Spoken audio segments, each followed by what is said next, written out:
Assalamualaikum. Waalaikumsalam warahmatullahi wabarakatuh. Silakan duduk. Oke. Baik. Apa kabar? Alhamdulillah. Alhamdulillah baik. Bapak ucapkan terima kasih karena Dita sudah berkenan hadir memenuhi undangan Bapak. Dan alhamdulillah hari ini kita bisa dipertemukan di waktu dan tempat yang sama untuk saling berbagi cerita, saling berbagi rasa. Dari proses konseling ini harapannya Dita bisa menceritakan masalah Dita dengan penuh keterbukaan, dengan penuh kejujuran bahwa yang Dita alami itu benar-benar terjadi. Oleh karena itu harapannya Dita bisa komitmen seperti itu. Sudah siap Dita? Bolehkah Dita ceritakan kembali apa yang sebenarnya terjadi dengan Dita dan keluarga seperti itu? Oke, jadi Dita itu punya latar belakang keluarga yang kalau kata anak Indonesia itu broken home. Waktu Dita umur 4 tahun itu orang tua berpisah. 4 tahun? Iya, 4 tahun. Baru mau masuk TK. Iya. Cerai. Nah, dulu waktu kecil orang tua tuh sering berantem gitu di depan Dita. Jadi Dita kayak ngerasa asing sama ayah gitu.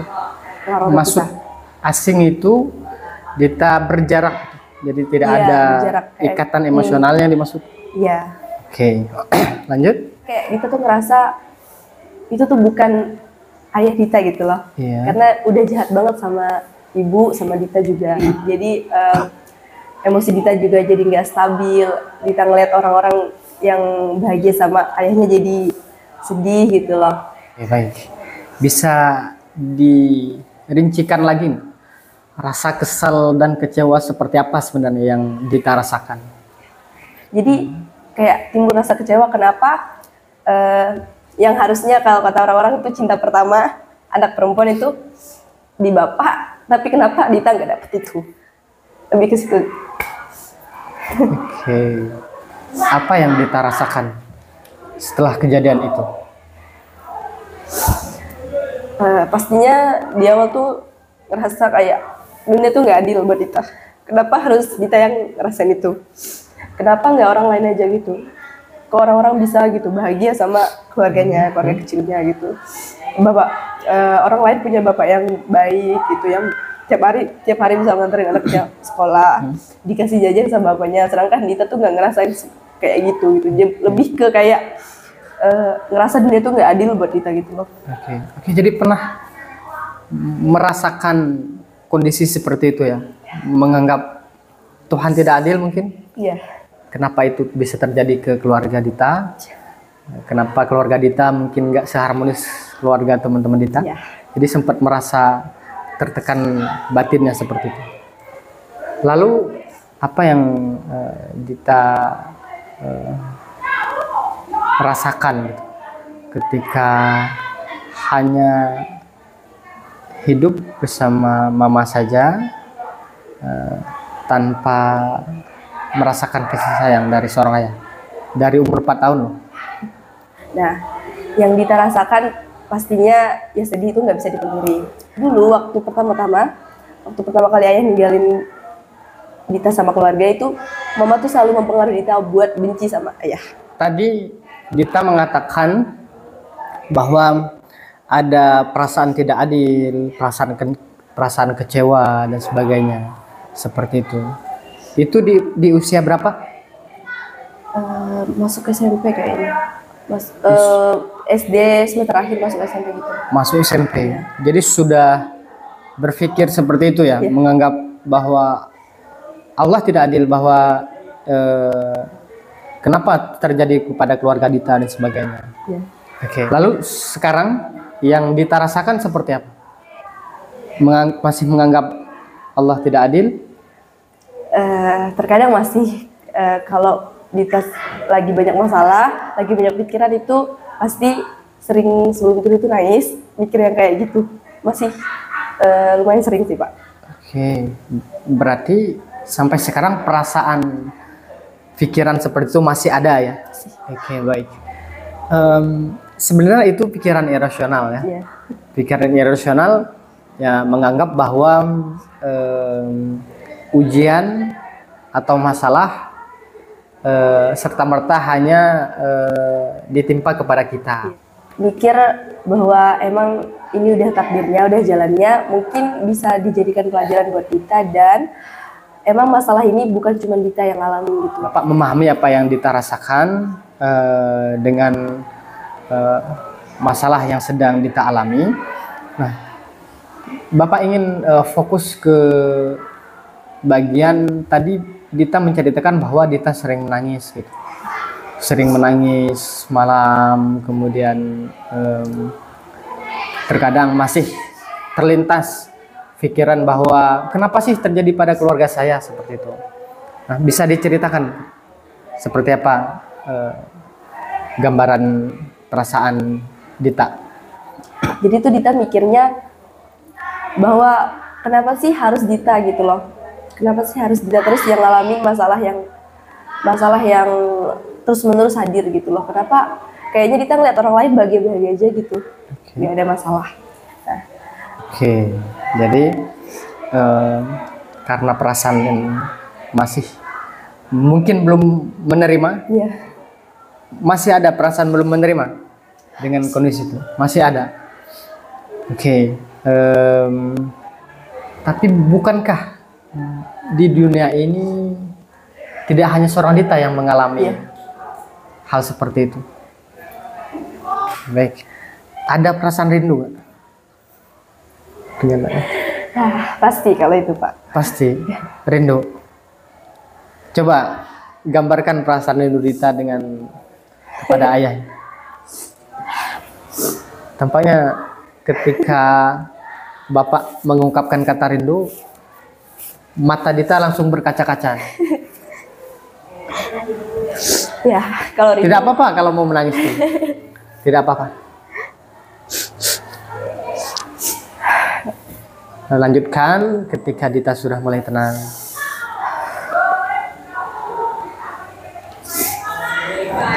Kalau rindu sih pasti Pak. Ya, Dita mengatakan bahwa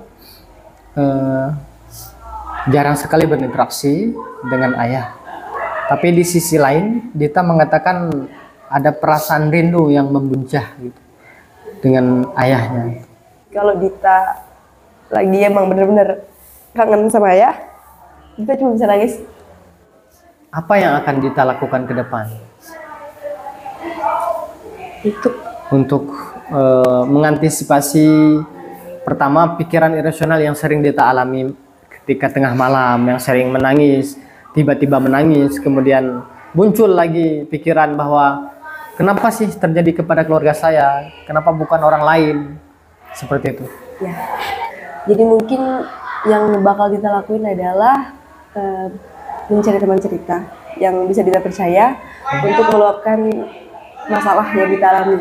Jadi kalau Dita punya teman cerita, kalau Dita lagi nangis, itu ada yang nenangin dan ada yang bisa bantu Dita untuk membuang pikiran irasional. Tadi Dita mengatakan perasaan rindu, tapi tidak tersampaikan rindunya. Bukankah ketika rindu itu tidak tersampaikan, nanti akan jadi bom waktu? Yang sewaktu-waktu bisa meledak kapanpun, dan itu akan semakin menguras energi negatif Dita. Iya. Gimana Dita merespon hal itu? Benar, kalau tidak tersampaikan, suatu waktu pasti datang lagi. Lalu perasaan apa nih yang membatasi Dita sehingga sampai sekarang belum mau untuk komunikasi dengan ayah? Apa sebenarnya yang menghalanginya? Bapak ingin tahu. Lebih ke kecewa sih Pak. Kecewa. Oke, berarti kecewanya mendalam. Sedalam apa sih? Sedalam lautan? Bisa jadi sedalam lautan, karena kan yang kita tahu, ayah tuh orang yang tipikal sayang banget sama anak. Ya. Jadi kenapa orang yang sesayang itu sama anak bisa ngelakuin itu? Itu yang bikin Dita kecewa banget. Oke, ini masih belum clear karena di satu sisi Dita merasakan rindu, tapi di sisi lain Dita masih menyimpan kekecewaan yang mendalam dengan ayahnya. Mungkin memang yang dilakukan Dita itu salah, karena dengan begitu makin membatasi interaksi di antara Dita dan ayah. Tapi rasa kecewa tuh nggak bisa hilang gitu aja loh Pak. Karena kalau Dita lihat ayah itu kebayang terus gitu loh yang terjadi di masa lalu tuh gimana. Oke. Usap. Menangislah dulu. Jangan ditahan. Jadi banyak banget faktor yang bikin Dita tuh kecewa sama ayah. Makanya rasa kecewa itu nggak bisa hilang gitu aja loh Pak. Nah, kalau perasaan rindu yang muncul atau perasaan rindu yang lebih dominan, apakah ada hal lain yang belum termaafkan? Lalu adakah ruang kemaafan yang Dita simpan di hati Dita untuk ayah? Ada. Sepertinya sudah semakin terang benderang apa yang Dita rasakan. Nah, ini ada beberapa pertanyaan yang harus Dita isi untuk nantinya kita sama-sama diskusikan di pertemuan selanjutnya seperti itu. Silahkan diisi. Dikerjakan sekarang. Ya. Oke, tepatnya Dita sudah semakin memahami apa yang Dita rasakan. Sekarang Bapak ingin Dita mengungkapkan perasaan Dita setelah mengikuti proses konseling ini. Oke. Setelah mengikuti proses konseling ini, mungkin Dita sudah menemukan titik terang bagaimana cara Dita mengontrol diri. Nah, kalau Dita lagi pikirannya lagi banyak masalah, berusaha untuk membuang pikiran yang nggak baik, terus berpikir positif bahwa memang tidak semua semua manusia itu memiliki masalah, dan setiap masalah itu pasti ada jalan keluarnya. Oke, baik. Alhamdulillah, luar biasa. Dita tampaknya sudah memahami setiap titik permasalahan yang Dita rasakan, kemudian sudah bisa merumuskan strategi apa yang bisa Dita lakukan untuk mengurangi perasaan-perasaan rendah diri, kemudian perasaan-perasaan minder, suka membandingkan, dan juga pikiran-pikiran rasional yang mungkin selama ini masih terpelihara dalam pikiran Dita. Oke, baik. Tampaknya pertemuan kita sudah selesai. Untuk pertemuan hari ini, insya Allah kita akan melanjutkan kembali ke pertemuan kedua di kesempatan yang lain. Mudah-mudahan Dita bisa menjadi lebih survive lagi, menjadi lebih tangguh lagi, karena seperti yang Bapak sampaikan sebelumnya, bahwa kalau mau tangguh, mau berhasil, mau sukses, ya kita harus siap ditempa, siap dibakar. Karena besi tidak akan pernah menjadi pisau yang tajam tanpa melalui proses pembakaran dan penempaan. Oke, seperti itu ya. Baik, terima kasih Bapak ucapkan, tetap semangat. Silahkan kembali ke kelas, lanjutkan pembelajarannya. Oke? Ya. Terima kasih ya. Ya Pak. Terima kasih ya. Ya Pak. Misi. Dia cuma bisa nangis dan hanya bisa menutupi permasalahan itu dari teman-teman dia.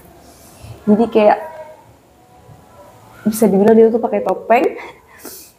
Kalau depan orang banyak Dita ceria, dan kalau lagi sendiri tuh kayak bukan Dita yang ceria gitu loh. Kayak dua orang yang berbeda. Oke, baik, menarik nih.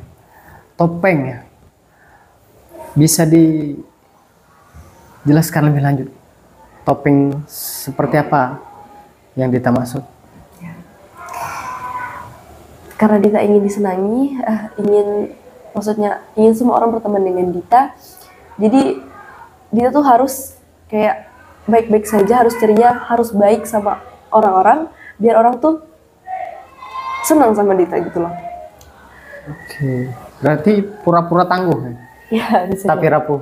Ya, bisa jadi. Oke, baik. Alhamdulillah. Berarti perasaan Dita sudah mulai membaik dan pelan-pelan sudah mencoba merekatkan kembali hubungannya dengan ayah. Oke. Lalu langkah kecil apa yang bisa Dita lakukan? Intinya lebih ke berinteraksi lebih intens lagi sama ayah. Oke. Interaksi intens lagi dengan ayah. Iya. Oke. Baik, ini ada lembar kerja juga yang harus Dita isi. Silakan isi. Bapak sangat mengapresiasi usaha Dita untuk berubah ke arah yang lebih baik. Bukankah tidak ada kata terlambat untuk menyadari semuanya seperti itu? Mudah-mudahan ada rute baru, perjalanan baru yang endingnya bisa lebih indah dari yang Dita rasakan sekarang. Dan Bapak yakin sebagai hamba Allah tentunya kita harus berhusnuzon, berpikir positif.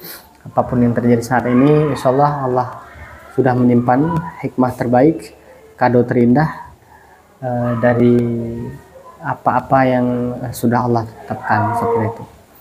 Oke, Dita, tidak terasa konseling kita sudah sangat panjang dan Dita pun sudah menyadari semua yang terjadi dan sudah merumuskan berbagai strategi untuk menyikapi masalah yang sedang dialami. Nah, ini Bapak minta sekali lagi untuk Dita mengisi lembar evaluasi dari proses konseling yang sudah kita laksanakan. Silakan diisi ya. Oke, Pak. Bapak ucapkan terima kasih karena sudah menjadikan Bapak sebagai tempat Dita untuk mencurahkan isi hatinya. Mudah-mudahan apa yang Bapak berikan juga bisa memberikan manfaat, khususnya dukungan psikologis terhadap kondisi hati Dita. Oke, baik, terima kasih. Silahkan kembali ke kelas ya. Terima kasih, Pak. Oke, Mas. Hati-hati ya. Ya.